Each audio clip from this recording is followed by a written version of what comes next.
Actualmente, una de las facciones que promete tomar muchísima más presencia en los conflictos principales de la trama de One Piece es el Ejército Revolucionario. Esto porque hace no mucho declararon sus intenciones de entrar en conflicto estratégico contra el gobierno mundial, cosa que llevó a que esta otra gran organización empezara a movilizar a los Caballeros Divinos para confrontarles, dando pie así al inicio de una gran batalla entre ambos bandos que promete muchísimo. Sin embargo, a día de hoy las capacidades de muchos de los integrantes del conjunto revolucionario son bastante enigmáticas, por lo que en esta oportunidad les traigo un video en donde les hablaré de los que para mí son los niveles de poder que deberían manejar los miembros de esta facción para estar a la altura de ese conflicto en el que más temprano que tarde se verán envueltos. ¿Qué nivel de poder tiene el oficial revolucionario promedio? Un comandante de la organización podría derrotar a un comandante de Yonkou, y podría Sabo superar en algún punto a su maestro y líder Monkey D. Dragon. Descubre todo eso y más ya mismo, así que no le demos más vueltas a esta intro y empecemos.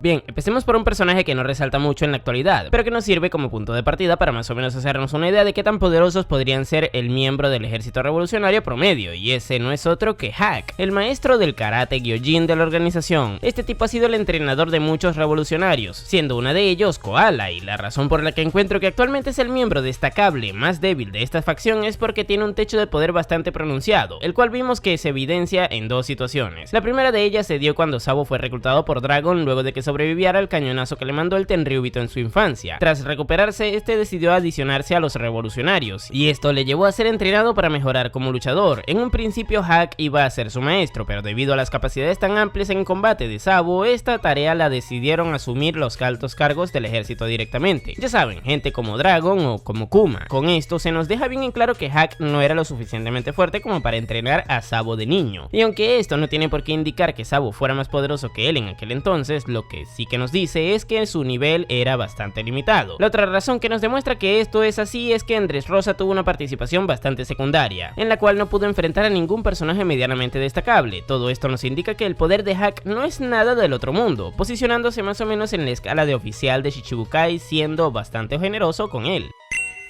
Y ahora pasaremos a hablar de otro miembro del grupo de operaciones en el que participa Hack, y ese no es otro que uno de sus aprendices, Koala, la usuaria del karate gyojin. Y verán, con esta chica sucede que a diferencia de Sabo, ella sí que no fue tan poderosa de pequeña como para haber sido entrenada por los altos cargos, razón por la cual Hack se ocupó de enseñarle sus técnicas de combate. Esto le hizo desarrollar su estilo de pelea. Sin embargo, ahora tenemos un problema, y es que al igual que el gyojin, este personaje tampoco tuvo una participación lo suficientemente relevante en Dressrosa. Tomando en cuenta esto, ¿por qué se encuentra por encima suyo? Pues simple, a día de hoy Koala apunta a ser mucho más importante para la historia que Hack, esto porque está vinculada al trasfondo de Jinbe, por ser el interés amoroso de Sabo y por representar ese nexo de unión entre gyojins y humanos dentro del ejército revolucionario. Todo esto podría indicarnos que eventualmente tendrá una participación destacable en la trama, y para hacer esto en los conflictos que se vienen tendrá que estar en un nivel de poder que lo justifique, por lo que considero que desde ahora debería encontrarse en las escalas de oficiales de Shichibukai, esto porque será su punto de partida para eventualmente seguir escalando y participar en la gran guerra final.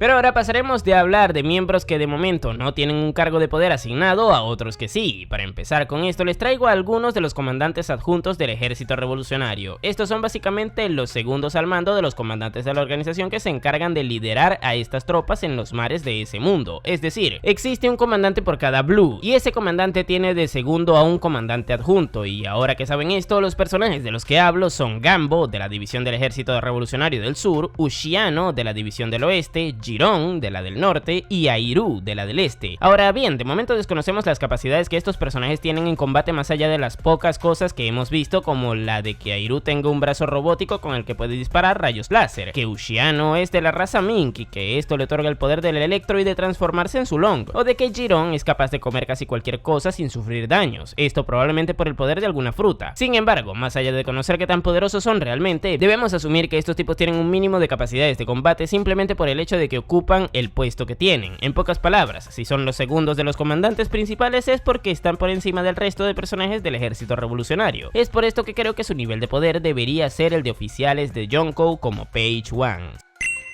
Sin embargo, existe otro personaje que también ocupa el puesto de comandante adjunto que no fue mencionado en el puesto anterior. Eso se debe a que en el caso de él o ella tuvo mucha más participación en la trama y esto da pie a que nos podamos hacer una idea mucho más clara de qué tan poderoso es. Les hablo de Inazuma, el comandante adjunto de la división de la Grand Line, que es básicamente ser el segundo al mando de Emporio Ivankov. Por si no se acuerdan, es el tipo de las tijeras que ayudó a Luffy en Impel Down y Marineford. Gracias a haber participado en ambos conflictos pudimos ver cómo Inazuma ayudó a su superior Ivankov a luchar primero contra Magellan en la prisión de máxima seguridad, conflicto al que pudo sobrevivir, y posteriormente también hizo lo mismo en Marineford pero contra Kainu, conflicto del que también logró salir sin ninguna herida destacable. Gracias a esto debemos asumir que Inazuma es bastante bueno luchando, ya que no cualquiera logra salir sin daños destacables luego de luchar contra tipos tan complicados de enfrentar como a Kainu o Magellan. Recordemos que ambos poseen frutas que perjudican de sobremanera a quienes entran en contacto directo con ellos. Ahora bien, si nos vamos a sus habilidades, este personaje posee los poderes de la fruta de las tijeras, con los cuales puede recortar cosas que tiene a su alrededor para usarlas posteriormente a su favor. De momento desconocemos si es capaz de usar el haki o no, pero no me extrañaría tomando en cuenta que es un luchador cuerpo a cuerpo. Gracias a todo esto me parece que Inazuma podría encontrarse perfectamente en una escala un poco más alta de los oficiales de Yonkou, quizás estando al nivel de personajes como Hushu o como Ulti.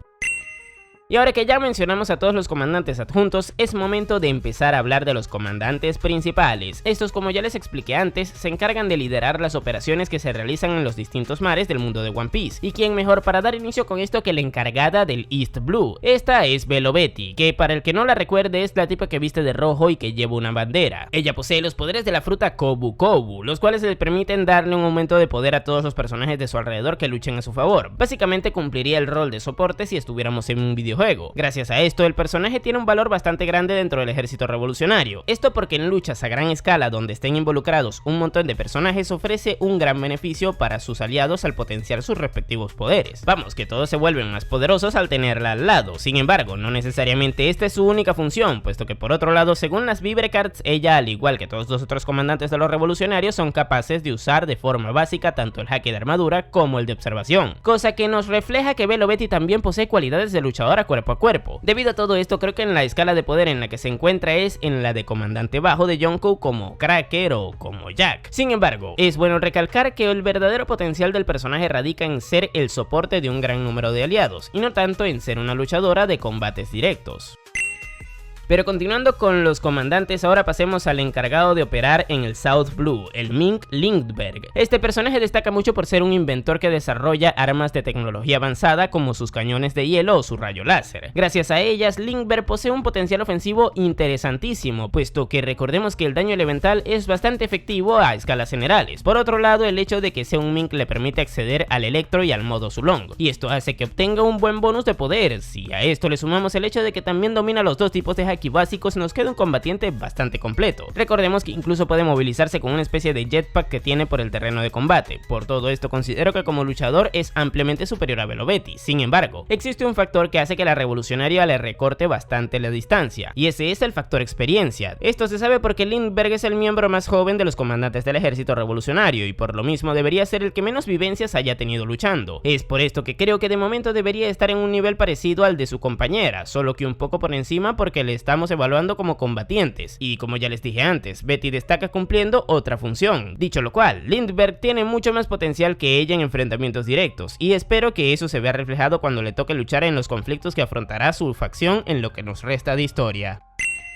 Ahora, si seguimos avanzando entre los comandantes, nos toca hablar de Morley, el responsable de la división del West Blue de esta organización, y verán, para empezar, este tipo pertenece a la raza de los gigantes, cosa que le beneficia a nivel biológico en las escalas de poder debido a que posee unas capacidades físicas de base ampliamente superiores a las de un personaje promedio. Sin embargo, las cosas no solo se quedan ahí, puesto que por otro lado este sujeto también tiene los poderes de la fruta Oshi Oshi, la cual le permite manipular el suelo como si fuera arcilla, y esto hace que pueda nadar en él, así como también improvisarse escondidas subterráneos, cosa que seguramente le valió para poder escapar de Impel Down en el pasado. Habiendo dicho esto, al igual que el resto de sus compañeros, Morley también posee el dominio básico de los dos tipos de haki, y todo esto le valió para enfrentarse a un almirante de la marina en la invasión que hizo el ejército revolucionario en Mary Joyce durante el Reverie. Sí, sé que choca pensar que un tipo con habilidades tan poco llamativas pudiera pelear de tú a tú contra un tipo como Aramaki. Sin embargo, hay que tener presente que existe el gran detalle de que el usuario de la logia del bosque estaba nerfeadísimo debido a que no podía dañar en el entorno en el que estaba luchando, cosa que le limitó muchísimo en sus capacidades. Es por esta razón que Morley pudo escapar con vida de esa pelea. No obstante, más allá de esa conveniencia de narrativa a su favor, yo personalmente sí considero que Morley se encuentra un poco por encima de sus compañeros anteriormente mencionados. Esto porque, bueno, no todo el mundo ha sido capaz de sobrevivir a pegarse con un almirante independientemente del contexto que fuera. Es por eso que pienso que actualmente se ubica en la escala de segundos comandantes como Queen o como Smoothie.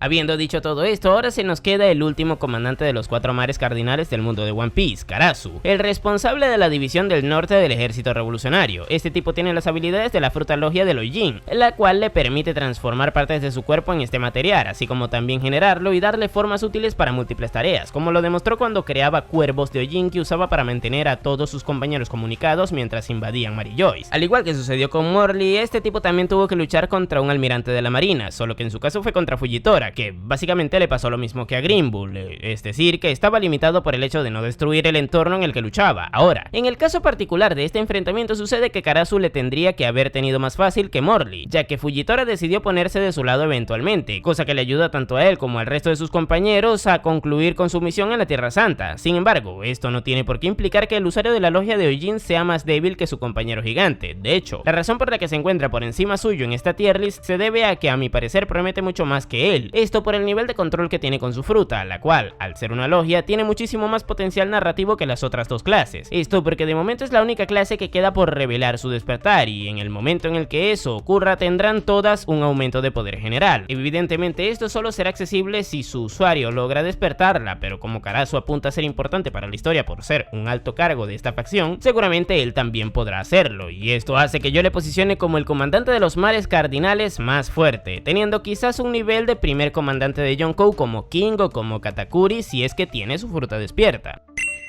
No obstante, aún nos queda un personaje ocupante del puesto de comandante revolucionario, y ese no es otro que Emporio Ivankov, el encargado de la división de la Grand Line, que como ya les mencioné con el caso de Inazuma, este tipo se vio envuelto junto con su subordinado en un par de peleas bastante peligrosas de las cuales logró salir sin ningún tipo de daño. Luchar primero contra Magellan en Impel Down y luego contra Kaino en Marineford desde luego que fueron tareas peligrosísimas, y que no haya sufrido ningún daño considerable en ellas le hace ser un tipo extremadamente duro, al menos a mi parecer. O bueno, tipa según sea el día, supongo. Por otro lado, debido a que pudo moverse bien en esos enfrentamientos, deberíamos asumir que mínimo tiene un dominio básico tanto de haki de observación como del armamento, pero esto puede estar sujeto a cambios, puesto que más adelante podría demostrarse que es capaz de usar alguno de forma avanzada, y es que con Ivankov sucede que de momento ha sido el comandante revolucionario más importante de la historia, y si eso se mantiene hasta la guerra final, no duden en que su nivel de poder seguirá escalando. Ahora, esto es un futurible, pero lo que sí que es un hecho es que usa de buena manera su fruta de las hormonas para debilitar a los enemigos contra los que pelea, y también para potenciarse a sí mismo. Por otro lado, es el mejor usuario del Newkama Kenpo, el cual le valió para derrotar a la versión pacifista de Kuma en Marineford. Por todas estas razones considero que el maestro de Sanji durante el salto temporal debería estar como mínimo en un nivel de primer comandante de Yonkou, estando hasta que se demuestre lo contrario por encima de Karasu, ya que él ha demostrado ser más poderoso hasta ahora. Además, si su poder sigue escalando al revelarse que tiene su fruta despierta o algún dominio avanzado del haki, puede que incluso trascienda esta escala, pero eso ya es un futurible y no es demostrable hasta que se vea.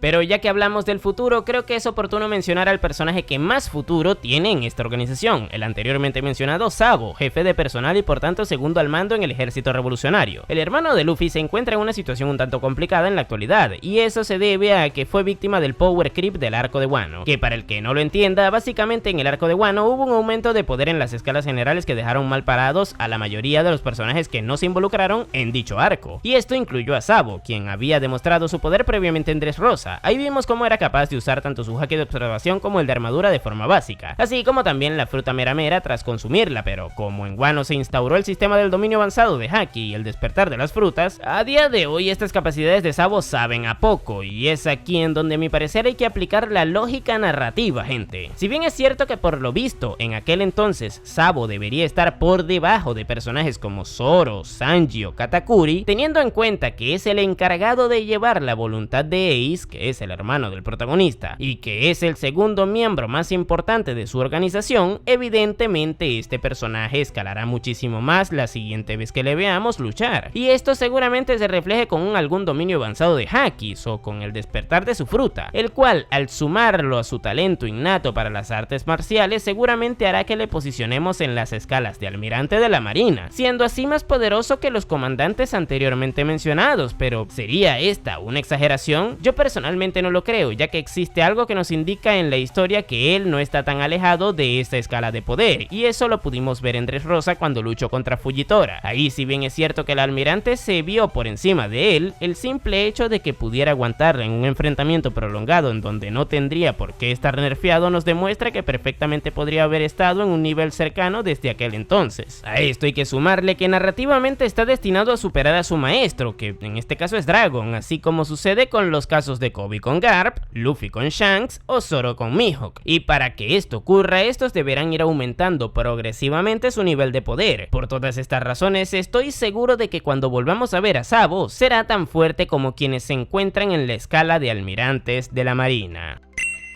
Y ahora solo nos queda el miembro más poderoso de esta facción, el líder revolucionario Monkey D. Dragon, personaje que actualmente despierta muchas discusiones apasionadas debido a las expectativas que se tienen por el poder que este posee. Esto porque muchos hemos asumido que será sumamente poderoso por ser el padre de Luffy, el hijo de Garp y por ser el líder de una facción tan importante dentro de su mundo. Sin embargo, debido a que cada vez la trama avanza más y él particularmente no ha hecho nada para demostrar ese supuesto poder, pues algunas personas se desesperan bastante y algunas otras ya directamente le catalogan como un vendehumo. Y esto me lleva a preguntar, ¿en qué escaladas de poder deberíamos posicionarle tomando en cuenta todo esto? Pues bueno, a mi parecer Dragon tiene una carga narrativa lo suficientemente importante para la historia como para que no acabe siendo un debilucho. Quiero decir, seguramente él será el encargado de pelearse contra Akainu o algún personaje de ese nivel en la guerra final, y esto hace que deba estar en un nivel muy alto de las escalas, siendo este un caso semejante al de Shanks el pelirrojo o mismamente al de Akainu, personajes que al igual que Dragon tampoco hemos visto pelear demostrando su máximo potencial. Y tomando en cuenta esto, ¿en qué escala se posicionarían los tres? Pues a mi parecer ellos se deben encontrar en el nivel de Rey Pirata, es decir, en la misma escala en la que estaban Roger, Shirohige o Garp en sus épocas prime. Esto porque si ellos serán los encargados de ser las estrellas de los conflictos más importantes de la actualidad, deberían estar a la altura de los que fueron los protagonistas de los de la era pasada. Esto para hacer que la propia historia en sí misma cada vez sea más y más interesante. Por otro lado, yo considero que en One Piece las generaciones van superando progresivamente a sus predecesoras, por lo que no sería de extrañar que Dragon, teniendo una convicción mucho más fuerte que la de su padre, también le haya superado en cuanto a escalas de poder respecta. A día de hoy desconocemos si solamente pelea con Haki o si es un usuario de fruta del diablo, pero creo que habría que dar por hecho de que, sea cual sea el caso, estaríamos hablando de uno de los personajes más poderosos de la actualidad de One Piece.